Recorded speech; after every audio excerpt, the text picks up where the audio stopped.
하나님은 영이시니 예배하는 자가 영과 진리로 예배할지니라. 아멘.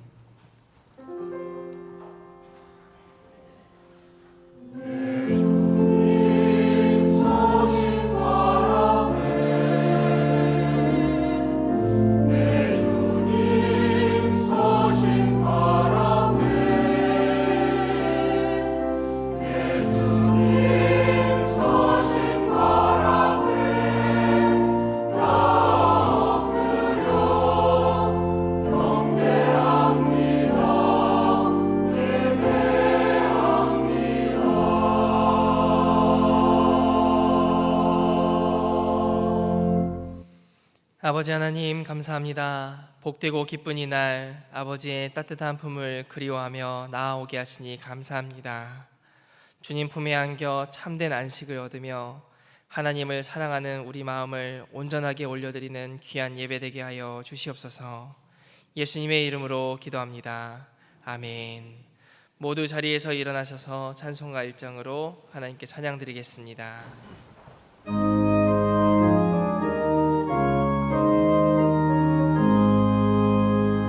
마목의 근원 하나님, 온 백성 찬송 드리고 저 천사여 찬송하세.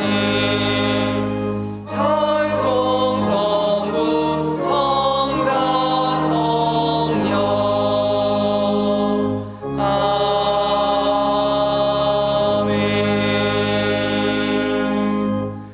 같이 성시교도 가시겠습니다. 여호와께서 시온의 포로를 돌려보내실 때 우리는 꿈꾸는 것 같았도다.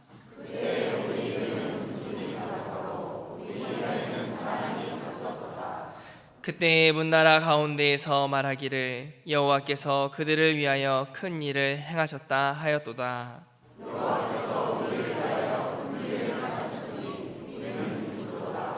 여호와여, 우리의 포로를 남방 시내들 같이 돌려 보내소서.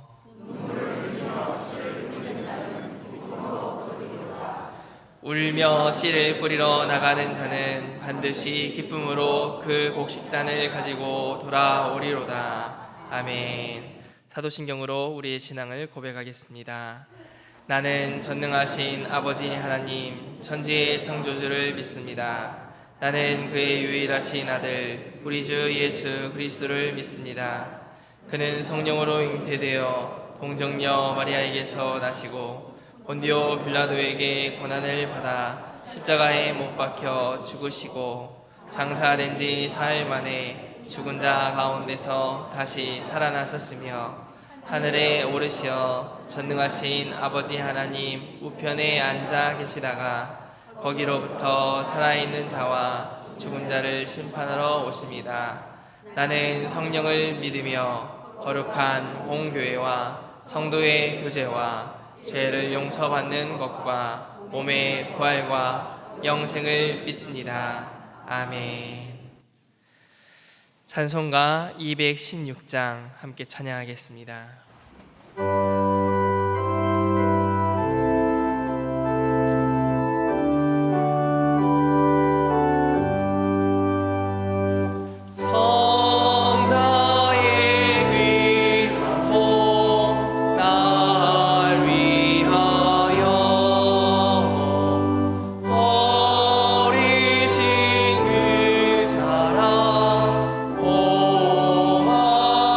고마워라.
우리의 참 목자가 되시며 구원자 되신 전지전능하신 하나님 아버지, 우리를 예정하여 택하사 하나님 자녀 삼아주시고 예수 그리스도를 구원자로 이 땅에 보내셔서 그를 믿음으로 구원해 주신 사랑의 하나님 아버지, 감사를 드립니다.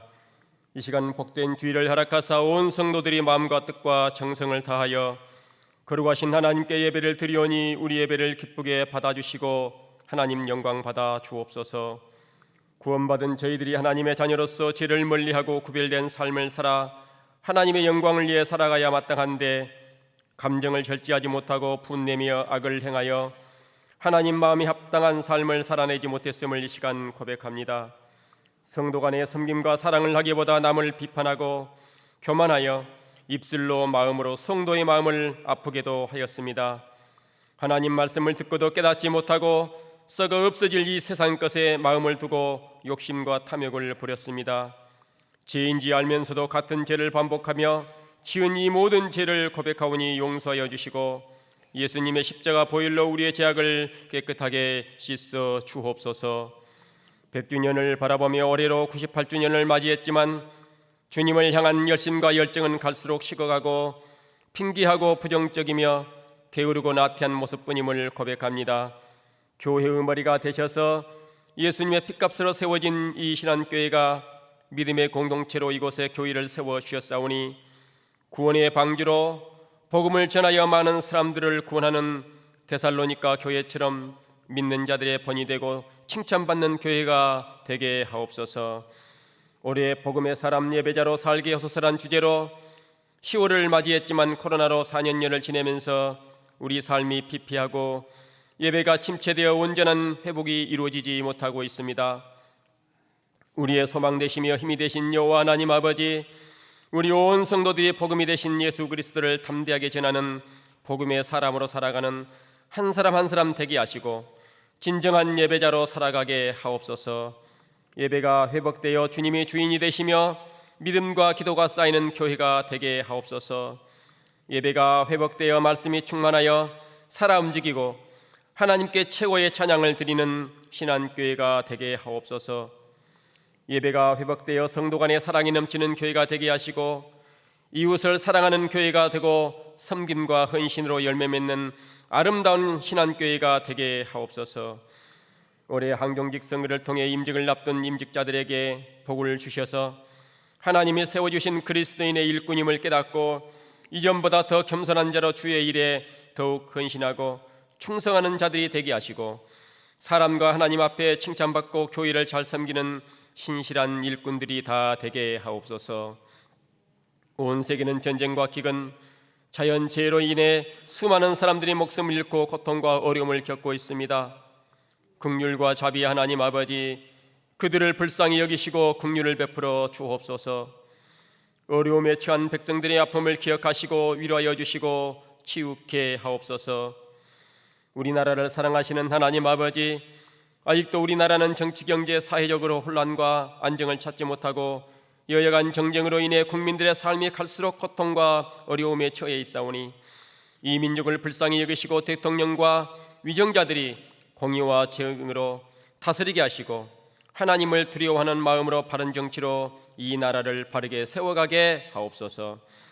병든 자를 치료하시는 여호와 사파 하나님, 신음하며 고통 중에 울부짖는 신안의 모든 환우들의 간구를 들으시고 여호와 너희 하나님이 내 오른손을 붙들고 두려워 말라, 내가 너를 도우리라고 말씀하셨사오니 그 말씀 붙들고 그대로 이루어 주시리라 확신하며 응답받는 성도들 되게 하옵소서.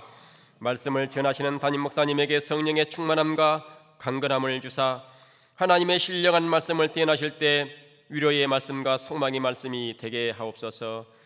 말씀을 통해 우리 심령이 새로워지게 하시고 변화된 삶을 살아 세상에서 그리스도인으로 향기를 내며 번이 되는 삶을 살아가게 하옵소서.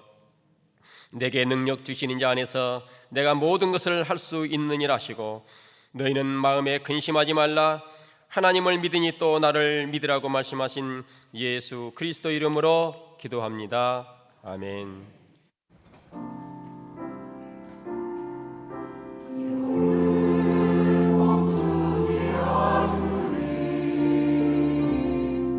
기도를 통해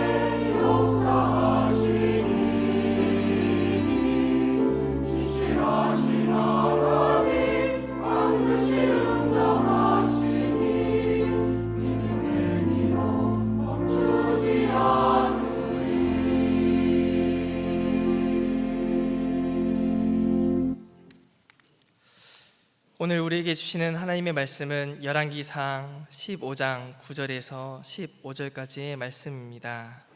구약성경 541쪽 쯤에 있습니다.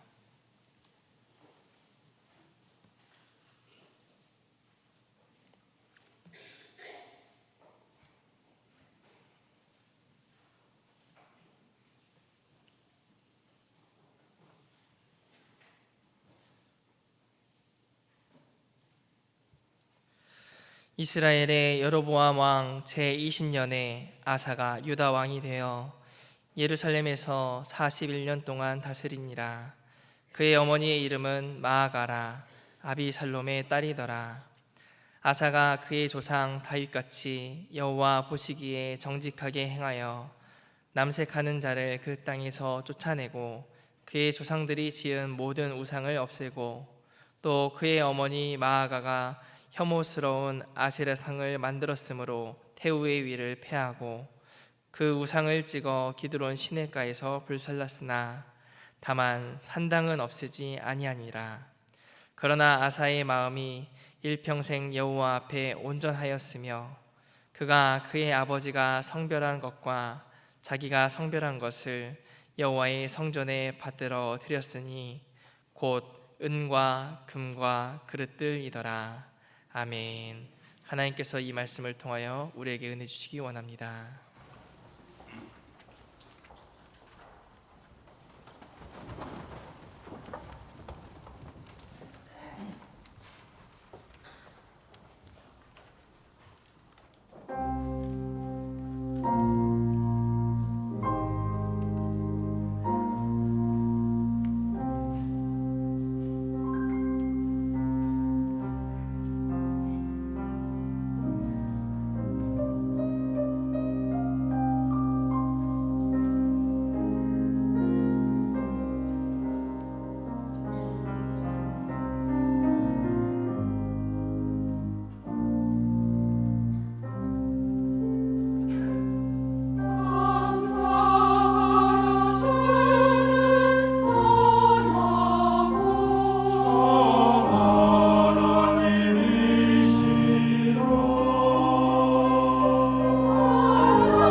아멘. 감사합니다. 잠깐 기도하겠습니다. 하나님 아버지, 예배 자리로 우리를 불러주셔서 감사드립니다. 말씀의 자리로 우리를 불러주셨습니다. 온전히 마음과 귀를 열어 말씀을 듣고 응답하게 하여 주옵소서. 우리에겐 여러 연약하고 부족한 부분들이 많습니다. 하나님의 자비와 인애로 우리를 긍휼히 여겨주심으로 우리를 온전케 하여 주시고, 온전하신 하나님 앞에 온전하신 하나님께서 선포하시는 말씀을 온전히 들을 수 있도록 이 시간 성령 하나님께서 주관하여 주옵소서. 성령 하나님께 온전히 의탁하옵고 우리 주 예수 그리스도의 이름으로 간절히 기도하옵나이다. 아멘. 오늘은 하나님 앞에서 어떻게 온전할 수 있을까? 다시 다른 제목으로 하자면 하나님 앞에서 온전함이란 무엇인가? 라는 제목으로 함께 말씀의 은혜를 나누겠습니다. 이 성경에 보면 특별히 열왕기서에 온전함, 온전하다, 온전하지 못하다 이런 표현들이 많이 나옵니다. 이 온전함을 흔히 쉽게 생각하자면 하나님 앞에서 완전한, 좀 더 완전한, 하나님 보시기에 합당한 행동들을 하는 것으로 우리가 생각해 볼 수가 있습니다. 그런데 구체적으로 이 온전하다라는 표현은 이 사람, 인물, 특별히 다윗 왕가의 왕들을 놓고 이 온전하다라는 표현들이 쓰여지는 것을 보게 됩니다.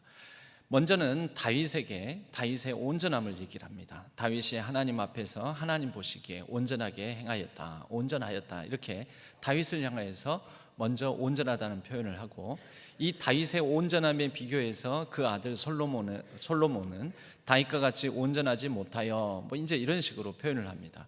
그 후대 왕들, 이 다윗 왕가의 다윗, 솔로몬, 르호보암, 그리고 아비암, 아사, 이렇게 이어지는 왕들에게 계속해서 이러한 평가를 합니다. 온전하지 못하여 또는 온전하여, 이렇게 말씀을 한다라는 것이죠. 먼저 이 솔로몬에게 하나님께서 이 열왕기서의 9장에 보면 이런 권면을 합니다. 네가 만일 내 아버지 다윗이 행한 같이 마음을 온전히 하고 그리고 바르게 하여 내 앞에서 행하며 내가 내게 명령한 대로 온갖 일에 순종하며 내 법도와 율례를 지키면 내가 내 아버지 다윗에게 말하기를 이스라엘의 왕위를 오를 사람이 내게서 끊어지지 아니하리라 한 대로 내 이스라엘의 왕위를 영원히 견고하게 하려니와. 하나님께서 그 온전함을 보시고 그 왕위를 견고하게 해 주시겠다. 이것은 다윗과 맺은 언약이었습니다. 그 언약대로 솔로몬에게도 똑같은 것을 요구하시는 것이죠. 다윗과 같이 너가 온전하면. 그런데 솔로몬의 그 재위 후반부에 솔로몬은 그렇지 못했다라는 평가를 받습니다. 이제 열왕기상 11장에 보게 되면요, 방금 읽은 말씀은 9장이었는데 11장에 가게 되면 11장 6절에 솔로몬이 여호와의 눈 앞에서 악을 행하여 그의 아버지 다윗이 여호와를 온전히 따른같이 따르지 아니하고, 그러니까 다윗이 온전하게 따른 것 같이 그는 따르지 아니하였으니 온전하지 않았다라는 것입니다. 솔로몬에 대한 평가는 결국 이 온전하지 못함으로 끝납니다. 그런데 오늘 우리가 이 온전하다라는 이 단어, 말씀을 아사에 대해서 또 사용되는 것을 우리가 볼 수가 있습니다. 물론 그 선대왕 아버지였던 아비암을 향하여서도 이 말씀이 쓰여졌었지요. 우리가 읽지는 않았지만 우리가 읽은 말씀보다 더 앞에 15장 3절에 보면 그의 아버지가 이미 행한 모든 죄를 행하고 그의 마음이 그의 조상 다윗의 마음과 같지 아니하여 그의 하나님 여호와 앞에 온전하지 못하였으나. 그의 하나님 여호와 앞에 온전하지 못하였다고요. 누가요? 15장 3절은 지금 등장하는 주인공 아사의 아버지 아비암을 두고 하는 평가입니다. 아비암은 다윗과 같이 다윗의 길로 행하지 아니한 온전하지 못한 왕이었다라는 것입니다. 이때 상황은 이렇습니다. 솔로몬 사후에 르호보암 때에 나라가 두 동강이 났습니다. 남유다 왕국의 르호보암과 북이스라엘 왕국의 여로보암으로 나라가 갈라지고 말았습니다. 이 르호보암은 이 아버지 솔로몬을 교훈으로 삼아서 돌이켰어야 되는데 온전하지 못하여 이 나라를 두 동강 내는 것도 모자라 이 솔로몬 왕 때 들어온 르호보암의 이제 어머니들 또는 어머니급에 해당되는 솔로몬의 처첩들이 있지 않았겠습니까? 그들이 이방에서 시집을 왔기 때문에 이방 신들을 많이 들고 들어왔습니다. 그래서 솔로몬 임기 말부터 르호보암에 이르기까지 이 유다 지역에는, 예루살렘에는 성전뿐만 아니라 이방 신전들도 가득하게 되었던 것입니다. 그런데 이 이방 신전을 아들 르호보암이 조금 다 치워버리고 우상들을 섬기지 아니하고 이렇게 했으면 얼마나 좋았겠습니까? 그러나 그의 자라나는 환경에 익숙한 대로 그의 어머니들의 바로 우상 숭배 행위, 이방 신을 섬기는 이런 행위들을 따라 익숙한 대로 살아가게 됩니다. 그러니 르호보암 때에 하나님 보시기에 악한 일들이 많이 보이게 되었던 것이죠. 르호보암뿐입니까? 그 아들 아비암도 아버지가 죽고 왕에 올라서 이 재위 기간 동안에 이 우상 숭배를 계속하게 됩니다. 이 우상 숭배의 행위들을 내버려 두고 계속하는 것을 보시고 하나님께서는 르호보암의 아들 아비암에 대해서도 온전하지 못하다라고 말씀하였던 것이죠. 그리고 이제 왕위에 오른 사람이 아사 왕입니다. 분열된 남유다 왕국에서는 세 번째 왕이 아사인 것입니다. 오늘 말씀의 9절은 이 아사가 왕에 올랐다라는 것을 이렇게 말씀합니다. 이스라엘의 여로보암 왕 제20년에 아사가 유다 왕이 되어 10절 예루살렘에서 41년 동안 다스리니라. 아사의 재위 기간이 41년이라는 것을 우리는 확인할 수 있습니다. 그의 어머니의 이름은 마아가라 아비살롬의 딸이더라. 아사가 그의 조상 다윗같이 여호와 보시기에 정직하게 행하여, 아사에 대해서 평가하기를 다윗처럼 정직하게 행했다라는 것이죠. 사실 이렇게 살기는 굉장히 어려웠습니다. 그의 선대 왕이었던 아비암, 또 할아버지 왕이었던 르호보암 때부터 이미 만연한 익숙하게 유다의 문화가 이방 신을 섬기고 우상 숭배하는 이런 문화적 토양 속에서 아사 왕이 다윗의 길로, 그가 얼굴도 한번 보지 못했던 증조 할아버지 다윗과 같이 행하기는 매우 어려운 상황 배경을 가지고 있습니다. 그런데 그는 이런 어려운 중에 하나님을 향하여 돌이키는 일들을 했던 것이죠. 구체적으로 12절부터 다윗의 길로 행하여 정직하게 행한 그 구체적인 행동들이 나옵니다. 먼저는 12절, 남색하는 자를 그 땅에서 쫓아내고, 이 남색하는 자는 성전에서 성적 서비스를 제공하는 이방 신전에서 제사 예배의 끝에 성적 관계를 맺는 그런 이 성전 창기들을 말합니다. 신전에서 몸을 파는 사람들, 이게 이방 신전에서는 익숙하게 행해지는, 그때 당시 가나안 문화 속에서 익숙하게 행해지는 이 우상 숭배 행위 중에 하나가 바로 이런, 구체적으로는 성적 음란한 행위들이었습니다.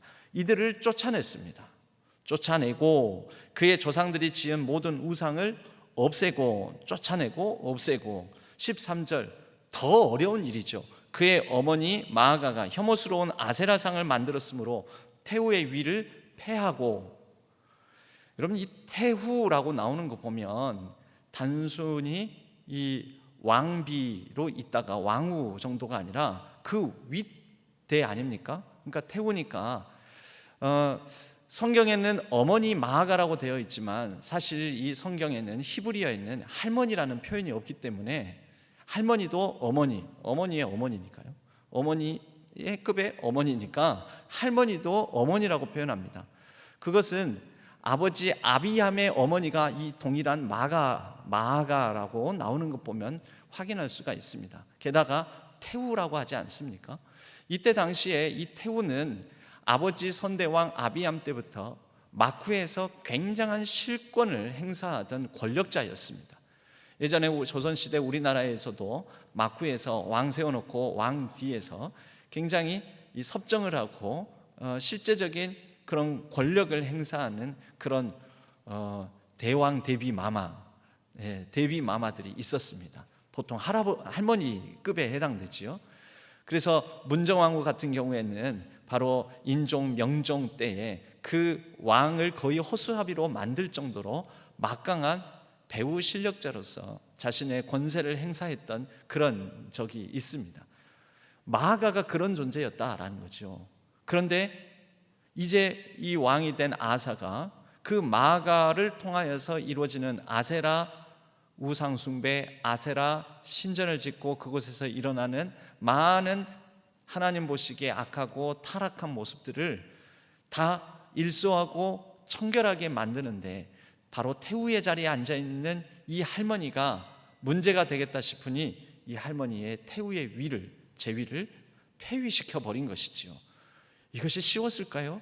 굉장히 어려운 일이었을 것입니다. 그런데 과감하게 이러한 정치적, 종교적 개혁 작업을 계속 해 나갔다라는 것이지요. 그렇게 패하고 그 우상을 찍어 기드론 시냇가에서 불살랐으니 이 얼마나 대단한 일이겠습니까? 예, 과감성, 그리고 단호함, 그리고 추풍 같은 그런 이 왕의 지위를 이용하여 그는 아버지, 할아버지 때 익숙하게 만연했던 모든 우상 숭배 문화로부터 돌이켜 유다 왕국을 재편하게 되어 가는 거지요. 놀라운 일입니다. 그런데 14절에 보면 다만 산당은 없애지 아니하리니, 산당은 없애지 않았답니다. 산당이 어떤 곳입니까? 원래는 하나님께서 예루살렘에 성전을 짓게 허락하시고 성전이 예루살렘에 지어지면 성전에서 하나님께서 만나 주시겠다 하시면서 온 이스라엘 사람들은 성전에 와서 제물을 드리고 제사를 드리고 그렇게 예배하게 하셨습니다. 그러므로 다른 장소에서는 하나님께 당시에는 예배 드리면, 제사를 드리면 안 되는 것이지요. 그런데 사람들이 각자의 자리, 각자의 처소, 자기 집 가까운 곳에 있는 언덕배기 산 위에서 제단을 쌓고 그곳에서 예배를 드리게 됩니다. 이것도 성전과 버금가는, 성전과 다름없이 하나님께서 만나주시는 곳이요, 예배를 받으시는 곳이다 라고 해서 유다 전역에 자기 집 앞동산, 뒷동산, 언덕배기 산 위에 산당들을 짓게 된 것입니다. 그리고 그 산당들이 예루살렘 성전과 동급으로 여겨지고 그곳에서 하나님 뜻에 합당하게 하나님께서 가르쳐 주신 대로 제사를 드리는 게 아니라 자기 뜻대로, 자기 임의대로 제사를 드리는 일들이 벌어지게 된 것이죠. 이렇게 과감한 개혁 작업을, 종교적으로 정치적으로 개혁 작업을 행했던 아사가 이 산당만큼은 건들지 못하고 내버려 뒀다라는 것이죠. 왜일까요? 여러분, 당시 이 산당을 중심으로 한 유다 왕국의 여러 경제 생활 방식들이 형성됩니다. 여러분, 국가를 개혁하는 데 있어서 권력의 지도를 바꾸고 권력을 재편하는 장차관 정도를 바꾸고 자기 사람들을 채우고 이런 거는 비교적 쉽습니다. 그런데 경제 개혁은 굉장히 어렵습니다.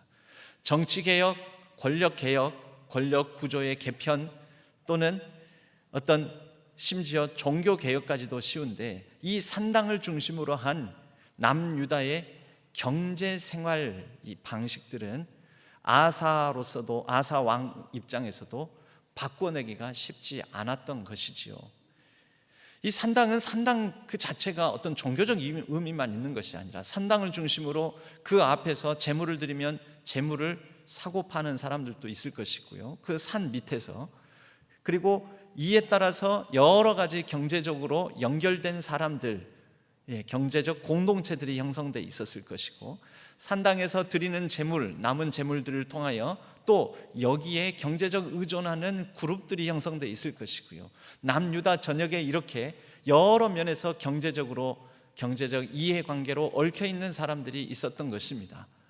이것까지 손대면 남유다의 경제가 폭망합니다. 폭삭 망합니다. 이것은 건드리지 마소서. 그럴 때 아사가 바로 이런 경제적 파급 효과를 고려해서 어쩌면 건들지 못했던 이유가 되었을 것입니다. 여러분, 온전합니까? 온전하지 못합니까? 지금 아사가 없앨 것은 없애고 쫓아낼 것은 쫓아내고 폐할 것은 할머니 태우의 왕비의 자리도 폐하고, 그리고 우상을 찍어 불살라 버리고 대단한 일들을 했지만 이 산당을 내버려 둔 것까지 고려하면 온전합니까? 온전하지 못합니까? 온전하지 못합니다. 그런데 그 다음 구절에는 그러나 아사의 마음이 일평생 여호와 앞에 온전하였다, 아사를 온전하다고 평가하고 있는 것입니다. 여러분, 사실 아사는 일평생 그의 모습을 보면 하나님 앞에 정직하게 행하려고 했으나 그의 재위 말년에는 세 가지의 잘못을 범합니다. 오늘 그 다음 절에 보면 15절, 그가 또 자신이 할 수 있는 범위 안에서, 보통 신명기 17장 17절에 이스라엘의 왕이 세워지면 왕들은 아내를 많이 두지 말고 그리고 은금을 쌓아두지 말라라게 되어 있습니다. 그 신명기의 말씀을 따라서 오늘 열왕기상 15장 15절에 그가 그의 아버지가 성별한 것과 자기가 성별한 것을 여호와의 성전에 받들어 드렸으니 곧 은과 금과 그릇들이더라. 왕궁에 쌓아두는 것이 아니라 왕궁에 쌓아둔 재물들을 곳간이 비어가는, 왜냐하면 산당 제사들을 드리고 그러니까 성전은 비어갔겠죠. 곳간에 비어가는 성전에 은과 금, 자신의 왕국에 있는 것을 성전에 들여 성전을 넉넉하고 풍족하게 만든 것이지요. 거룩하게 구별하여. 그런데 이렇게 거룩하게 구별하여 드린 성전에 있는 은금 재물들을 나중에 정치 외교적인 이유 때문에 성전에 있는 재물들을 취하여 아람 왕 벤하닷에게 뇌물로 갖다 줘 버립니다. 그리고 이것을 하나님의 사람 선견자 하나니라는 사람이 와서 꾸짖는데 그 하나니의 말이 듣기 싫으니까 옥에 가둬버립니다. 더 나아가 그의 이런 잘못 때문인지 그가 발에 병이 걸립니다. 재위 41년 중에 39년째 발병이 나게 되는데 이 발병이 난 것을 가지고 하나님 앞에 나아가 겸손히 묻고, 하나님, 내가 이 병에 걸려 낫지 못함이 무슨 이유 때문입니까? 라고 하나님께는 나아가지도 않고 묻지도 않고 그는 이것을 끝까지 고집 피우며 의원들에게만 이 병이 낫겠는지 고쳐달라고 의원들, 의사들에게만 가서 보입니다. 여러분, 이런 크게 보면 그의 인생 후반기에 잘못이 세 가지 잘못이 있지만, 그런데 그의 생애에 대한 평가는 그의 일평생 여호와 앞에 온전하였다라고 성경은 말씀하고 있다라는 것이죠. 여러분, 도대체 온전하다는 게 뭔데? 우리가 보기에도 이렇게 불완전한 사람을, 우리가 보기에도 명백한 잘못을, 실수를 범한 사람을 온전하다고 하는 것일까요? 여러분, 다윗을 향하여서 온전하다고 하는데 우리가 아는 다윗은, 우리는 다윗의 허물과 실수, 그의 범죄함도 알고 있지 않습니까? 알고 있는 우리가 보기에 다윗이 온전합니까?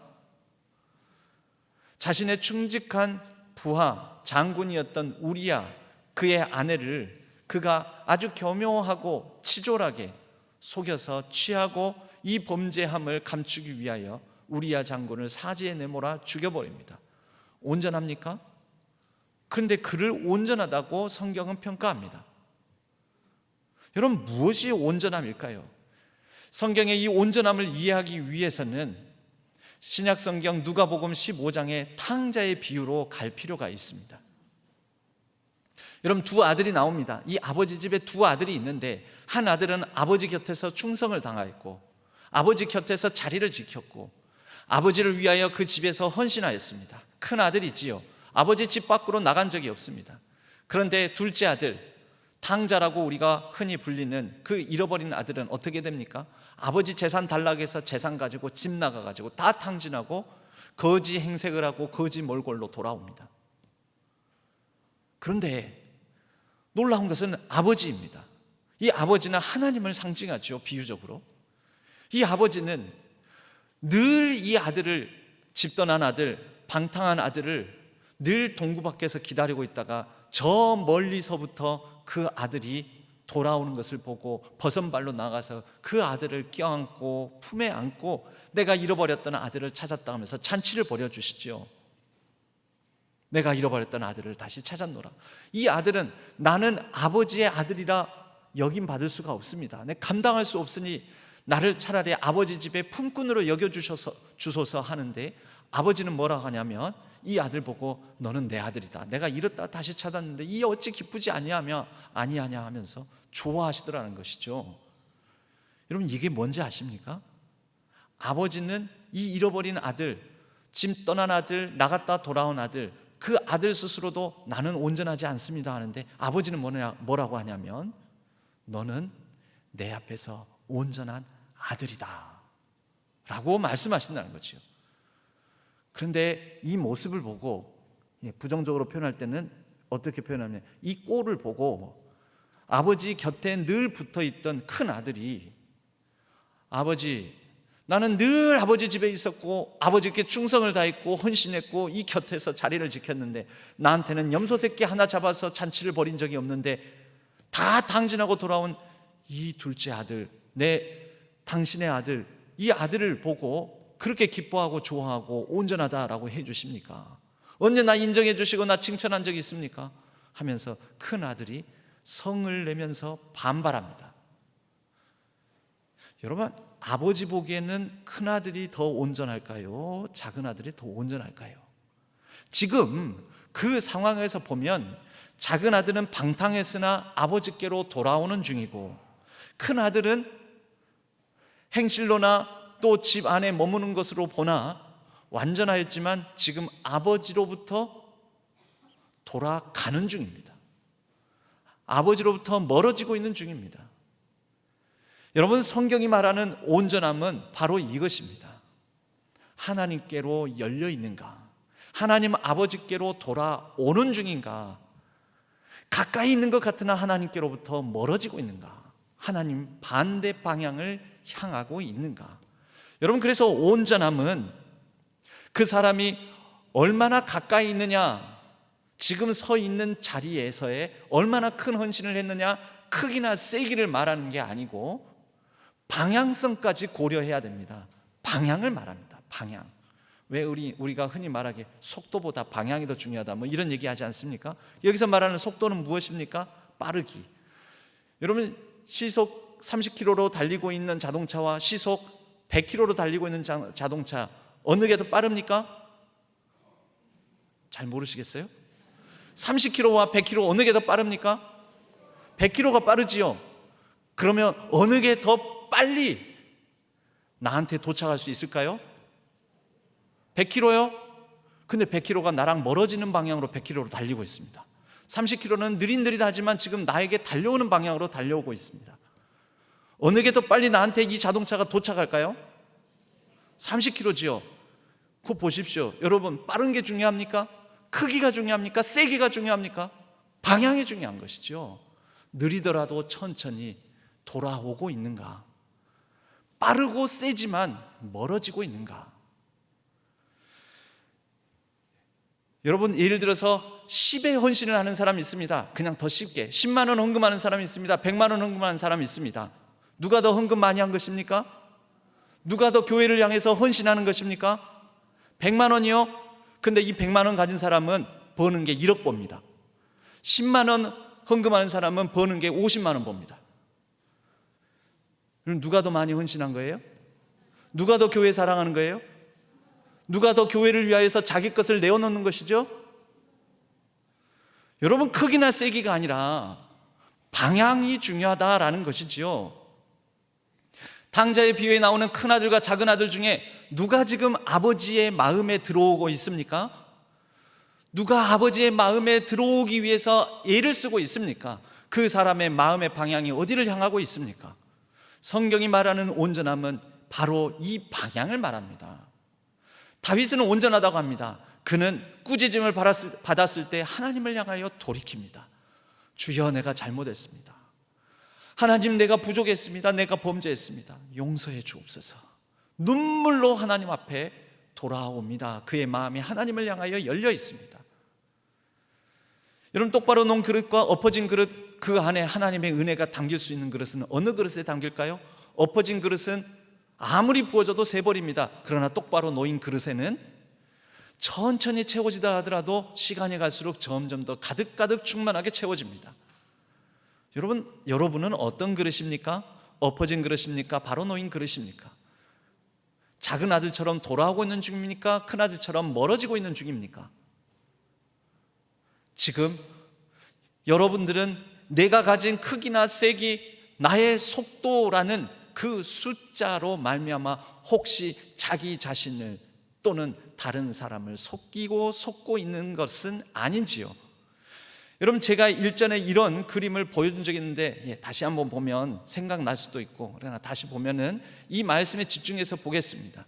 누가 더 온전한가? 라는 어떤 질문 차원을 가지고 이 그림을 보면, 여러분 먼저 여러분들의 왼쪽 그림을 보십시오. 빨간 동그라미 안에도 밖에도 여러 사람이 있습니다. 우리는 누구를 온전하다고 보냐면 빨간 동그라미 안에, 즉 이것을 교회 울타리라고 합시다. 교회 공간 안에, 즉 이 자리에 앉아 있거나 예배의 자리에 나온 사람들, 여러분 그러면 우리는 온전하다고 합니다. 그런가요? 여러분, 여기에 있는 그 옆에 오른쪽 그림하고 다르게 뭐가 없지요? 십자가, 그것을 중심이라고 합시다. 중심이 없습니다. 그 다음에 또 뭐가 없지요?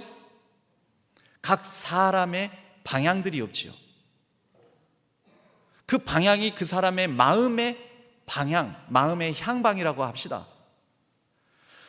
아무리 빨간 동그라미에 있어도 여러분 그 사람의 마음의 방향을 그려보면 마음의 방향이 온전한 방향, 온전한 중심을 향해 있다라고 다 말할 수는 없을 것입니다. 옆에 오른쪽으로 가볼까요? 이제 그 각 사람의 마음의 방향, 자세와 태도의 방향을 그려보니 엄청 어지럽지요. 십자가를 세워놓고 십자가를 중심으로 놓고 온다면 그 중심에 가까이 있다고 해서 온전한 게 아닌 것이죠. 뭘 보면요, 그 사람의 마음의 방향이 십자가에 서 있는 자리는, 앉아 있는 자리는 십자가 가까이에 있지만, 거리는 가깝지만 방향은 어디로 향하고 있습니까? 밖으로, 십자가 반대 방향으로 향해 있는 것이죠. 제가 이 부분을 좀 확대해 보겠습니다. 네모 그림 부분들을 확대해서 보면, 특별히 이 가운데 2명의 여자 성도님들을 파란 화살표로 위에서부터 아래로 콕콕 찍었습니다. 2사람을 보이십니까?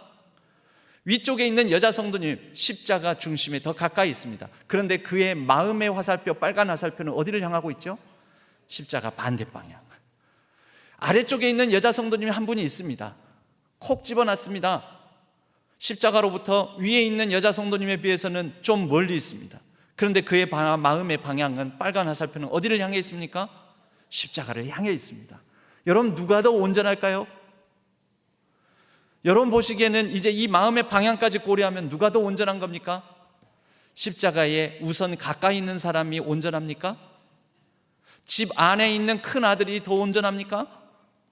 그의 마음의 방향은 아버지로부터 멀어지고 있는 중입니다. 아버지, 어떻게 이럴 수 있습니까? 그런데 물리적인 거리로는 아버지를 떠나 한참 멀리, 저 동구방 멀리, 저 멀리 타국으로부터 돌아오고 있는 아들, 그 아들은 아버지를 향해, 내가 아버지 집에 가야 산다, 아버지의 은혜가 아니면 나 못 산다, 아버지의 긍휼과 자비를 베풀어 주시기를 바라는 마음으로 지금 돌아오고 있는 아들이 있다면, 비록 저 멀리에 있다 할지라도 그는 아버지 보기에는 온전한 것입니다. 여러분, 우리의 마음의 방향을 살펴볼 필요가 있습니다. 여러분, 온전하십니까? 교회 안에 있다고 해서 다 온전한 게 아닙니다. 교회 안에서 사람들로부터 저 사람은 늘 예배의 자리를 지키고 늘 예배의 이 기도의 자리를 지키니까 온전하다. 여러분, 그렇지 않을 수도 있습니다.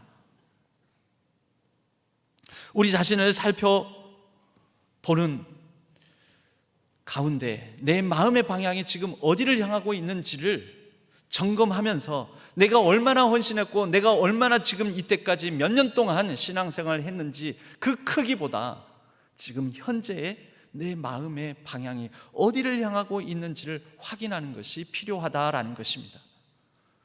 돌아오고 있는 중입니까? 하나님을 향하여 가까이 나아가고자 하나님을 향하여 나는 지금 내 마음의 중심이 향하고 있습니까?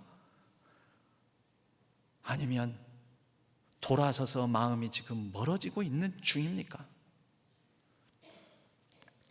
여러분, 그러므로 이 온전함은, 성경이 표현하는 온전함은 외양보다, 외적으로 보여지는 모습보다 그 마음의 중심, 이것을 뜻합니다. 하나님은 우리의 외모로 우리를 취하시는 것이 아니라 우리의 마음의 중심을 보시고 마음을 감찰하시는 분이십니다. 우리의 마음의 중심을 보시고 그 중심이 내 뜻, 내 생각, 내 마음 중심으로부터 하나님 생각, 하나님 말씀, 하나님 기준, 하나님 중심으로 돌이키고자 합니다. 돌이키기를 원합니다. 그 마음을 보시고 하나님께서 온전하다, 온전하지 못하다라고 평가하신다라는 것입니다. 우리가 어떻게 온전해질 수 있습니까? 여러분, 솔직히 말하자면 사람은 절대 온전해질 수 없습니다. 사람은 절대 온전해질 수 없습니다. 자기의 힘과 능력으로는 온전해질 수 없습니다. 하나님께서 온전하다고 여겨주시니까 온전한 것입니다. 아사가 온전합니까? 온전하지 않습니다. 그런데 하나님께서 아사를 온전하다 여겨주시는 것입니다. 제 자신을 제가 돌아보아도 저는 완전하지 않고 온전하지 않습니다. 오늘 아침 일어나서부터 지금 이 자리에 서기까지의 제 생각의 흐름만 쫓아가 보아도 저는 목사답지 않습니다. 그런데 하나님께서 저를 온전하게 여겨주시는 것은 전적으로 하나님의 은혜입니다. 여러분들이 성도라고 하나님께서 불러주십니다. 거룩하십니까, 여러분? 잘 아시잖아요. 거룩하신가요? 거룩하지 않은 우리를 하나님께서 거룩하다 여겨주시는 그것은 전적으로 하나님의 은혜입니다. 하나님께서 그렇게 여겨주셔서 우리는 그럴만하고 그럴싸하게 목사 역할하고 목사직을 수행하며, 여러분들은 성도라고 여겨주셔서 거룩하다고 해서 거룩히 여김을 받는 하나님의 은혜를 입은 자들인 것입니다. 여러분, 우리가 어떻게 온전할 수 있습니까? 하나님이 온전하게 여겨주시니까요. 인정해 주시니까요. 여러분, 이것을 나로부터 시작한 온전함이 아니라 하나님으로부터 시작한 온전함, 그래서 신적 온전함이라고 합니다. 저나 여러분이나 우리 모두는 어느 누구도 나로부터 시작한 온전함을 가질 수 없습니다. 그러나 하나님으로부터 시작한 온전함의 은혜를 입은 자들입니다. 그러므로 우리의 마음의 중심은 어디를 향해야 될까요? 여러분, 그냥 거리, 그냥 크기, 세기가 중요한 게 아니고 어느 중심이느냐, 내가 하나님 중심이냐, 하나님 말씀 중심이냐, 이 중심성이 중요한 것이죠. 온전함의 마지막 세 번째는 중심성인 것입니다. 하나님 중심. 그리고 이 하나님 중심, 말씀 중심으로 우리 교회는 온전하지 않습니다. 완벽하지 않습니다. 하지만 우리 교회가 이 하나님 중심, 말씀 중심을 향하여 부족한 가운데 애쓰고 수고하며 마음을 모으고 있다면 우리 교회는 하나님 중심입니다. 그러면 이러한 하나님 중심의 우리 신앙교회를 중심으로 우리 온 성도님들이 마음을 모으셔야 됩니다. 그리고 이 교회의 중심으로 먼저 하나님께서 무게 중심을 목회자, 특히 담임 목사에게 그 중심을 두고 행하고 있다면 그 목회자, 담임 목사 중심으로 여러분들이 온전하게 행하셔야 합니다. 온전하면 마음의 방향입니다. 중심, 중심, 중심. 결국 한 중심이죠. 하나님과 하나님의 말씀 중심. 이 말씀의 중심 가운데 동심원을 그려나가는 것이죠. 그렇게 동심원을 그려나가면서 온전한 성도, 온전한 직분자, 온전한 헌신자들로 우리가 그 동심원을 점점 더 확장해 가는 것이죠. 그것이 하나님 나라의 확장이요, 부흥과 발전과 성장이라고 말할 수 있을 것입니다. 여러분, 우리의 중심성을 새롭게 하여 온전한 성도로서, 온전한 직분자로서, 온전한 헌신자로서 우리가 함께 마음을 하나님 중심으로, 말씀 중심으로 모두고, 교회 중심으로 마음을 모두고, 우리가 함께 더불어 마음을 모두어서 하나님의 나라를 이루어가기를 간절히 축복합니다. 그렇게 온전한 성도, 하나님의 은혜를 입은 자로 나는 온전할 수 없으나 하나님께서 온전하게 여겨주시니 참 감사합니다. 하나님의 온전하심에 인정해 주심에 입각하여 더욱더 온전해지려고 애쓰며 그 마음의 방향을 향하여 나아가는 우리 모든 신안의 성도님들 되시기를 주님의 이름으로 간절히 축복합니다. 하나님 아버지, 우리의 마음은 연약하고 부족하고 우리의 행실은 때로는 정직하지 못하고 못한 경우가 많으나, 그러나 하나님을 향하여 우리가 마음의 방향을 돌리고 하나님께로 더 가까이 돌아오고자 하오니 우리를 불쌍히 여겨주시고 온전하게 여겨주시는 하나님께서 우리의 그 온전함을 보시고 더 온전한 교회, 더 온전한 하나님의 나라를 이뤄갈 수 있도록 축복하여 주시옵소서. 의지하옵고 우리 주 예수 그리스도의 이름으로 간절히 기도하옵나이다. 아멘. 찬송가 204장 함께 찬양하겠습니다.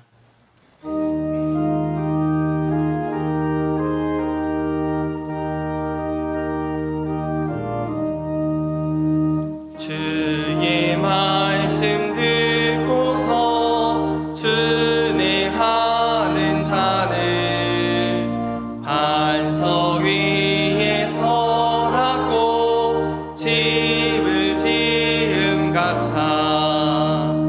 비가 오고 물 나며 바람 부딪혀도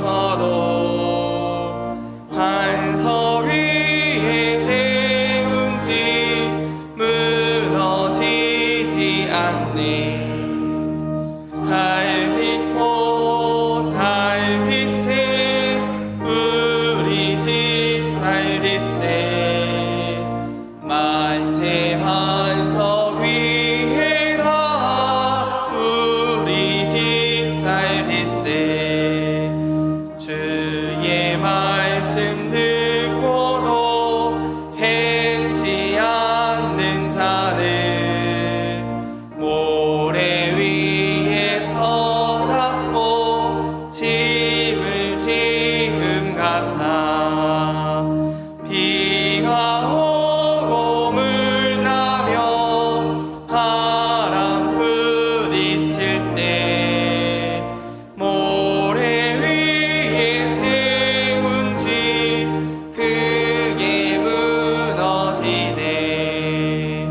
잘 짓고 잘 짓세, 우리 집 잘 짓세. 만세 반석 위에다 우리 집 잘 짓세. 세상 모든 사람들 집을 짓는 자니 반석 위가 아니면 모래 위에 짓네.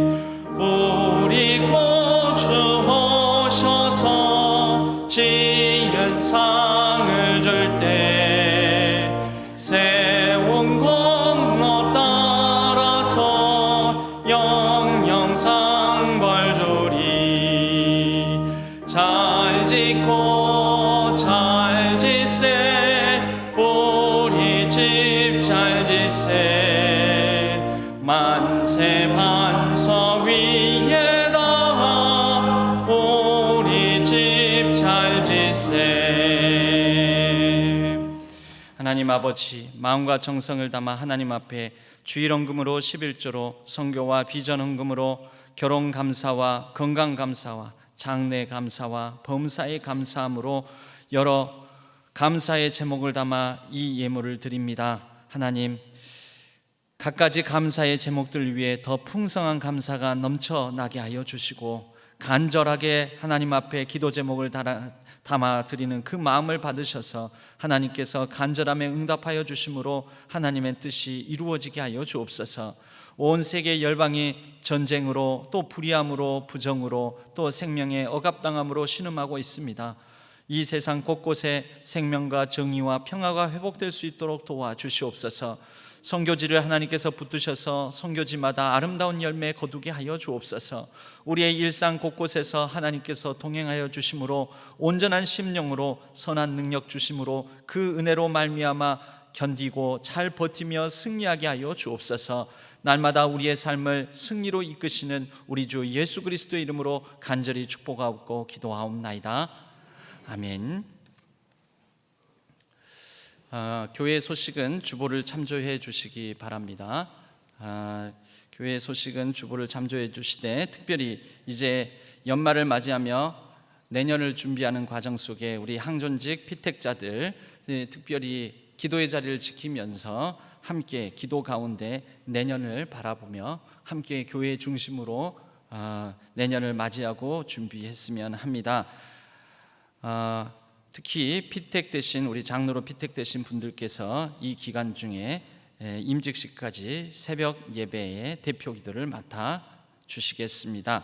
임시당회가 있습니다. 각 원례회와 또 권사의 총회 광고사항 참조해 주시고, 권사 세미나가 이번 주 목요일 오후 7시에 있습니다. 모든 권사님들은 빠짐없이 참석해 주시기 바랍니다. 항존자 피택자 교육은 오늘을 마지막으로 일단 공식적으로는 수료하도록 하겠습니다. 70 플러스가 지난주에 개강하여 진행 중입니다. 많이 참여해 주시고, 교사대학 참조하시고 우리 교회학교 교사 선생님들 많이 참여해 주시기 바랍니다. 30 플러스 주보를 참조해 주시기 바랍니다. 알림사항에 이른 양 프로젝트가 진행되고 있습니다. 우리의 마음을 모으는 시간 되었으면 하고, 또 우려 선교팀 신안회보 모집하고 있습니다. 스마트폰 활용 교육과 건강한 산책이라는 이 제목으로 평생교육부에서 진행하는 게 있는데요, 여러분들 받은 이 유인물에 오른쪽과 왼편이 있습니다. 거기에 각자의 날짜와 장소, 주제가 있습니다. 그 날짜에 내가 참여하고 싶다, 참여할 의사가 있다 하시면 거기에 옆에 박스에 네모칸이 있습니다. 여러분 보이실지 모르겠습니다. 예를 들면 스마트폰 활용 교육 첫 번째, 스마트폰 조작 방법 화면 구성 10월 20일 하고 옆에 네모가 있습니다. 그래서 내가 참석 가능하고 관심이 있는 날, 그 날에 체크를 하셔서 제출해 주시면 미리 인원 파악을 해서 준비하는데 도움이 되겠습니다. 마찬가지로 자연 속 건강한 산책 해가지고 나와 있는 일정들에도 참고하셔서 꼭 체크를 하시고 관심 있는 분들은 참여해 주시기 바랍니다. 기타 사항은 주보를 참조해 주시기 바랍니다. 오늘 저희 교회에 태어나서 처음으로 예배를 드린 가정 쌍둥이가 있습니다. 우리 김도길, 김예랑 우리 집사님 가정에 태어난 지 이제 120일 정도 된 6월 9일 그렇군요. 못 왔답니다. 오고 있는 중이라고 믿습니다. 멀리서부터 오고 있는 중이라고 믿고, 옆에 분들과 우리 인사 나누겠습니다. 하나님 앞에서 온전합시다 하고 인사 나누겠습니다. 하나님 앞에서 온전합시다. 모두 자리에서 일어나시겠습니다. 주기도문성과 축도로 예배를 마치겠습니다.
악에서 구원하소서. 대개 주의 나라 주의 권세 주의 영광 영원히.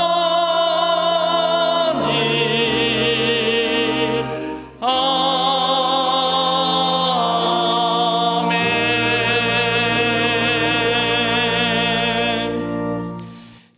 주 예수 그리스도의 은혜와 하나님 아버지의 지극하신 사랑하심과 성령 하나님의 위로 교통하심이 하나님 중심, 말씀 중심으로, 교회 중심으로 서서 온전한 직분자, 온전한 성도로서 살아가기를 다짐하는 우리 모든 성도님들 위해, 우리 신앙교회 위해, 온라인상에서 흩어져 예배를 드리는 모든 예배자들 위해 이제로부터 영원까지 함께 하시기를 간절히 축원하옵나이다. 아멘.